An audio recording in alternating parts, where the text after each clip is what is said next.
Joining me is Whitman Town Administrator Lincoln Heineman. Lincoln, how are you, sir? I'm great. Thanks for having me, Kevin. How are you? Good. Well, it's everybody's favorite time of year, anywhere I think between late February and maybe mid-June.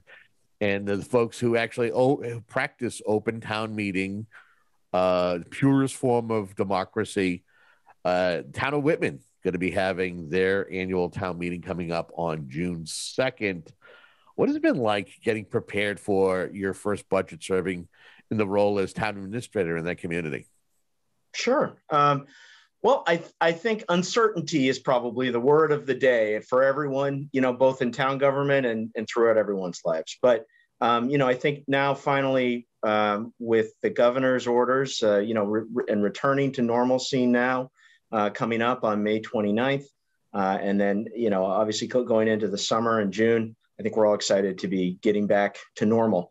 The largest area that we've been focused on is balancing the budget, getting the budget organized for the new fiscal year 2022 that's coming up that begins on July 1st. And then also figuring out how the various pieces of federal aid fit into that and fit into the planning going forward. The biggest piece that folks will see is different in terms of how the budget is reviewed and presented at town meeting this year. There will, as there have been for many years, two columns. One, the requested amount. In this year, it's entitled Fiscal Year 2022 Board of Selectmen Proposed Budget, and then the Finance Committee's recommendations. The big difference this year is rather than having many line items, in the interests of flexibility and transparency, each department will now have two line items, one for salaries and the other for expenses. And I think we can talk more about what that budget consolidation means, but that's sort of the biggest change in how people will see it this year. Now, normally, I want to say that Whitman and its neighboring community, Hanson, have their annual town meetings. I think it's usually like the first Monday of May. What was the antithesis to move it to June this year? I know last year they also had to push it back because of a global pandemic, but why this year was there a move to push it back a month? Sure. Well, it was really largely in response to the pandemic and the restrictions that were in place at that time, and obviously wanting to keep everyone safe, at that time. So as you know, the town of Whitman's bylaws do say, typically speaking, that town meeting is the first Monday in May each year. This year, May 3rd. But the decision was made, collectively to move it back. Originally, it was always thought that we'd be doing it for the last little while here on June 2nd. Originally, it was being planned for the high school field, similarly to last year, how we did it. Because obviously, being outside, was thought to be safer. But now, this week,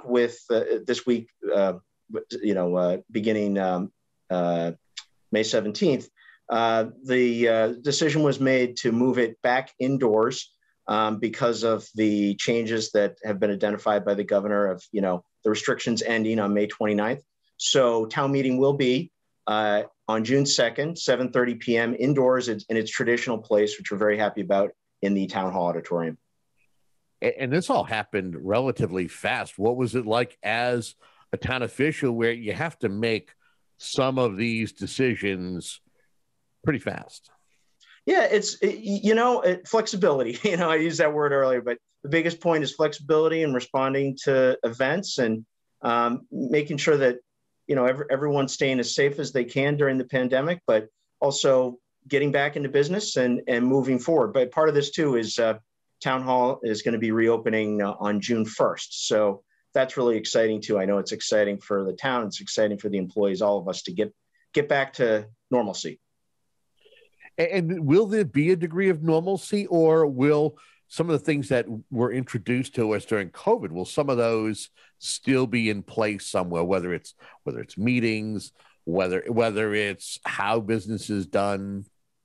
Yeah, great question. So as far as how business is done at Town Hall, it'll really pretty much be going back to normal. We did, when folks come back into Town Hall, they'll see we made some improvements to make, some areas, just for flu season, right, or cold season, that kind of thing, to have some barriers, glass barriers that can, windows that can go up or down depending on, if we have a pandemic going on. Hopefully we don't have another one anytime soon, or flu season or whatever, but still having holes through which people can easily talk with each other. So that's really sort of the only changes that people will notice around Town Hall. Certainly as far as boards, committees, commission meetings, those will be returning to normalcy as well under the current law in June, needing to be held in person. So I know a lot of boards, and committees, everyone's really looking forward to getting back in person. It's worth noting that Hanson residents during the recent election passed a $1.85 million override. Do their finances or their financial news have any influence on Whitman financially? So not directly, but obviously we're partners, and particularly we're partners with the regional school district. So there's again no direct impact on our budget with that passage, but certainly it brings some certainty to what we know. Provided Whitman town meeting also passes its share of the school's budget, provides some certainty for the schools and for the educational system as to what that's going to look like in the school year from this fall into next spring. Talking budgets, you teased it a little bit earlier during our conversation, doing a little modification, consolidating, kind of saddens me a little bit because I've been, over the years of covering Whitman town meeting, whether it was Michael Hayes or now your current moderator, Michael Seeley, it'd be like, okay, we're going to take, there's some 300, 400 line items that folks can go number 42, and that they can have consolidating it to where it's salaries and the budget for the department. How essential is that? And what really went into the framework for that?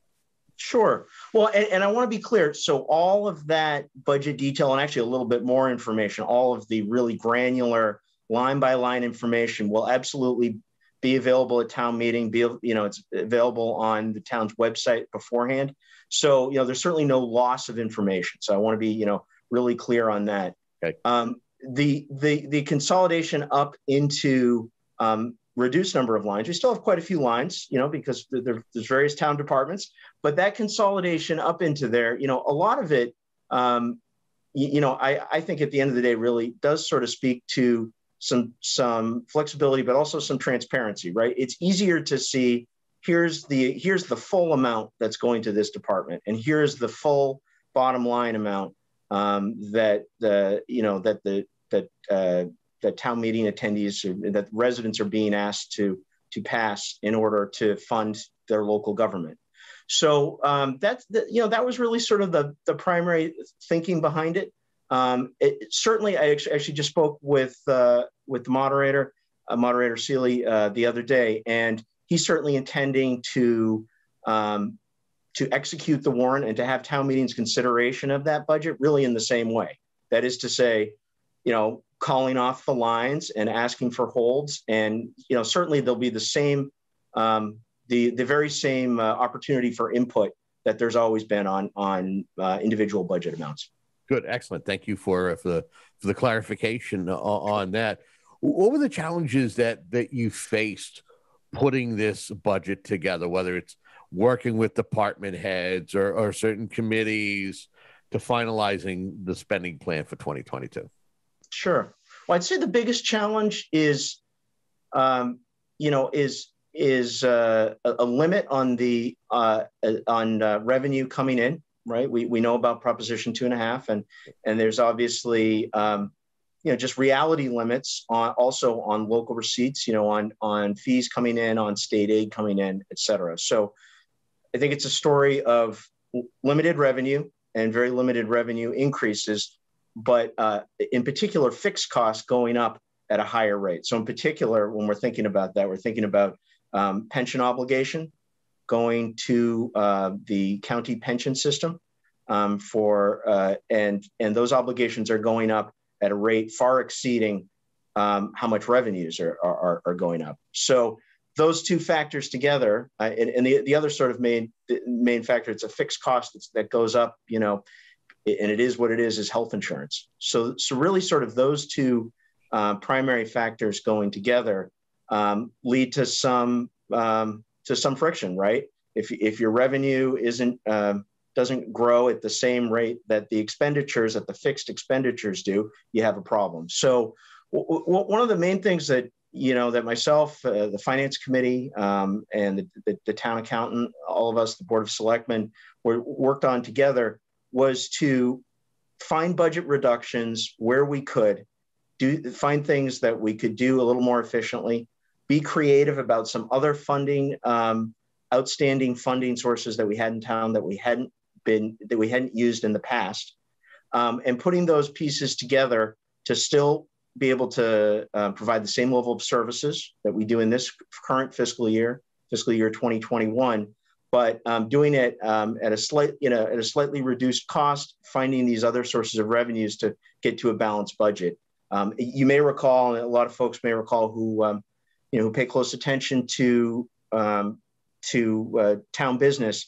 There was what's called the Madden report that was done finalized about a year and a half ago, and by an outside expert looking at the town's finances. And actually that report identified that we would very likely need an operating override, operating Proposition 2.5 override in order to provide services in the same way that we do now in fiscal year 2022, this fiscal year that we're talking about upcoming.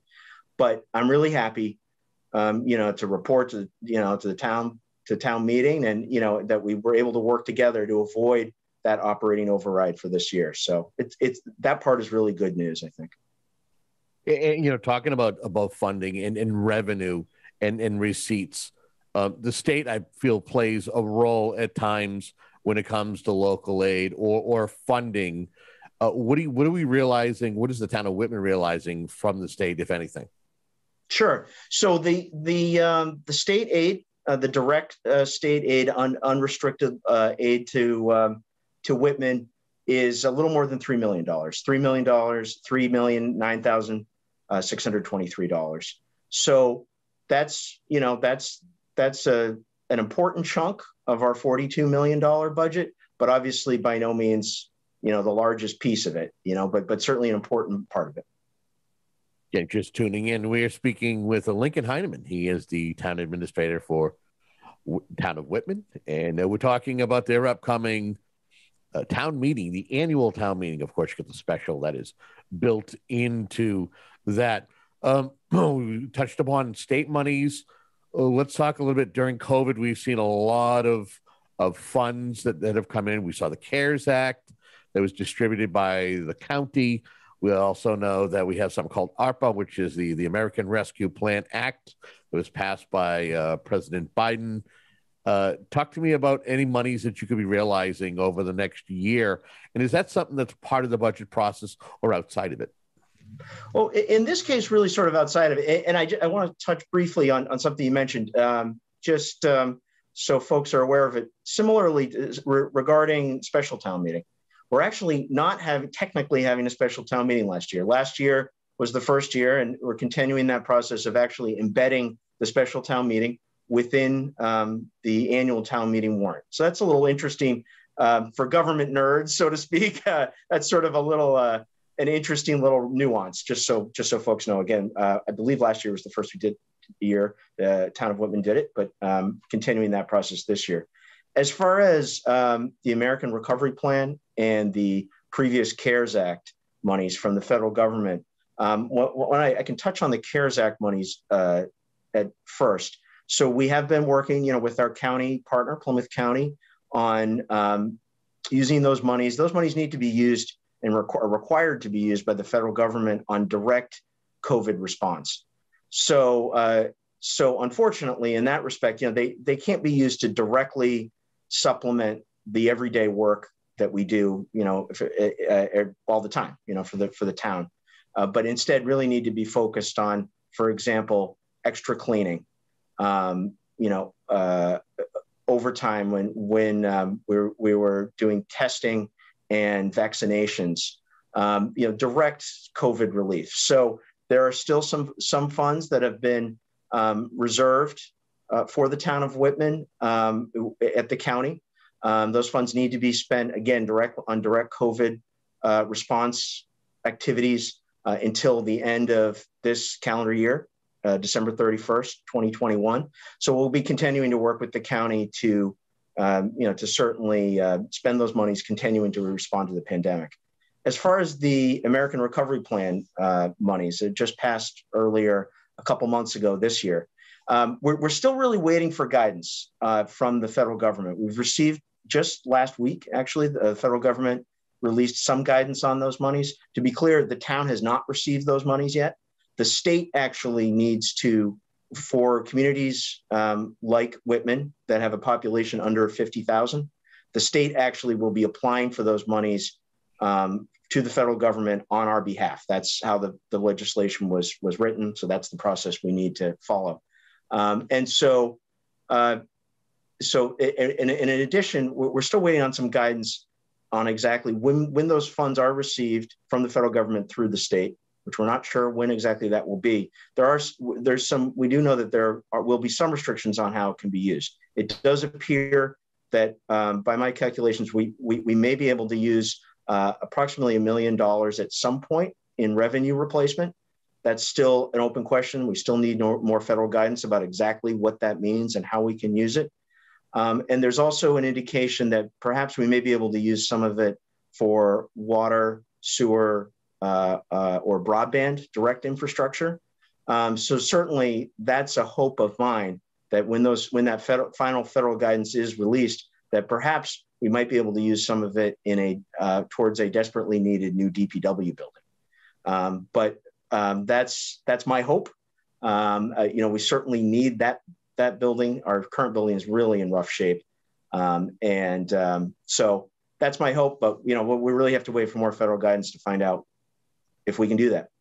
Yeah, that's definitely a conversation that I'd love to have with you down the road, because I know that there've been multiple attempts or asks on behalf of the voters, the taxpayers, about a new DPW building, and just nothing has seemed to have been something that residents have unanimously said, yes, this is something that'll not only be a long-term solution for our community, but it'd also be okay with my pocketbook and my budget, my personal budget moving forward. So I want to give you an opportunity to cherry pick a few things, or several things if you want, because the idea of our conversation here is to better inform folks about what they're going to see or they're going to discuss on the floor of town meeting come June 2nd. What are some of the things that you want to make sure you get information out about on this particular warrant that's coming up?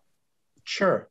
Well, as we talked about earlier, certainly I think one of the biggest things that folks, that'll be a change, and there's something certainly to discuss, if folks, if there's a desire to, obviously, is that change to what I would actually call sort of a semi-consolidated budget with those budget lines. We talked some about that. The other biggest item on the warrant is the sewer force main project. So this is a long piece of, as probably just about all the viewers know, just about all of Whitman is on municipal sewer, and that sewage is pumped through to Brockton and treated by the city of Brockton, with whom the town has a contractual relationship to do that. The main sewer, the main force main that brings that sewage from Whitman to Brockton is really in rough shape. Folks may remember there have been several breaks, and the simple fact is that if we don't have a long-term solution there, we will have a big problem, right? Our sewage won't be going away. So what the project is, and I think a lot of people are aware of it, is is replacing a large piece of a force main. And what the force main means is actually pumping the sewage, because not just by gravity, but pumping it through this new force main through to Brockton. It would be funded entirely by user fees for those who are on sewer, not on general, tax revenue. The elected Department of Public Works commissioners have already put in place a user fee increase that will be effective according to their vote in October. So that is one funding source that will be available if town meeting passes this project. But town meeting does need to authorize the project to actually have it go forward, and also authorize some debt. So that longer term debt, it's a $14.47 million project. Sewer projects are unfortunately very expensive. It is what it is in that respect, but certainly it'll go out to bid if town meeting approves it. The sum of it, what the motion on town meeting floor will be is to use $1.5 million in retained earnings. That's the savings that's sort of the savings account of the town water sewer department, and then the remainder would be in borrowing, and that borrowing would be supported over the years by that increased sewer rate. So that's sort of the biggest thing I think under consideration. Two other items I just wanted to briefly mention. I imagine it. One is Article 40 that will generate some discussion. It is the possibility of allowing the town to go out and have a lease with a private entity for a cell tower on a piece of land that's town owned, where there is currently a sewer pump station off of Commercial Place, off of Commercial Street. A private entity had contacted the town that builds cell towers and had identified this as a site that they might be interested in. To be clear, what's before town meeting is really the very, very first step in the process of even the possibility. So state law indicates that in order for any contract, any lease, et cetera, longer than 3 years, town meeting would needs to even approve the consideration of that. So cell tower leases are typically at least, are certainly more than 3 years. What the ask on the warrant on Article 40 is to see if the town is interested in the possibility of up to a 12-year lease. If that's approved by town meeting, that would be the very first step in the process. Would also be certainly a process for public input on regarding whether or not an RFP or a request for proposals or an invitation for bid even went out to ask folks about that. And then it would certainly, even if that process went forward, it'd certainly go before the Zoning Board of Appeals and the Conservation Commission for permitting as well. Yeah, and that could be quite an endeavor. Is this something that could generate a windfall of money, or is it nominal? Well, no. So that's precisely why I want to bring it to town meeting's consideration, because it would be revenue generating. Absolutely, precisely how much, and perhaps significant. Done quite a bit of research on this. The amount of the amount of funds really would depend on, the bids got back if the process went that far, but it could be up to $150,000, I'm hearing, in annual revenue for this kind of endeavor. So, in the context of the earlier revenue challenges that we talked about in an attempt to avoid tax increases wherever possible, this is sort of one revenue source that the town could consider in order to bring in other streams that aren't taxation. Any other business in regards to town meeting or any articles we want to make sure that we touch upon before we wrap up our conversation here? Sure. Well, so one other thing that I certainly don't think it would probably generate a lot of discussion, but I still think it's really a great step forward. There are two articles to what's called recodify both our general and our zoning bylaws in town. And so, to be clear, none of these changes would be are substantive in any way. But what it does is, the bylaws over the years, both general bylaws and zoning bylaws, have been added to in I don't want to say a haphazard way, but it's hard that they're not necessarily organized by subject matter, and it's difficult to find things, and difficult. Like items, like topics are not necessarily organized in the same way. So what this ask to town meeting is to regularize and have regular numbering and categorization, and also regular categorization of topics, so that like topics are together and the bylaws are more easily understood by everyone. So. Anything, I know a lot of communities have looked to do rezoning to try to bring in and generate interest, especially when it comes to economic development. Is that something that could be on the forefront or down the road for Whitman?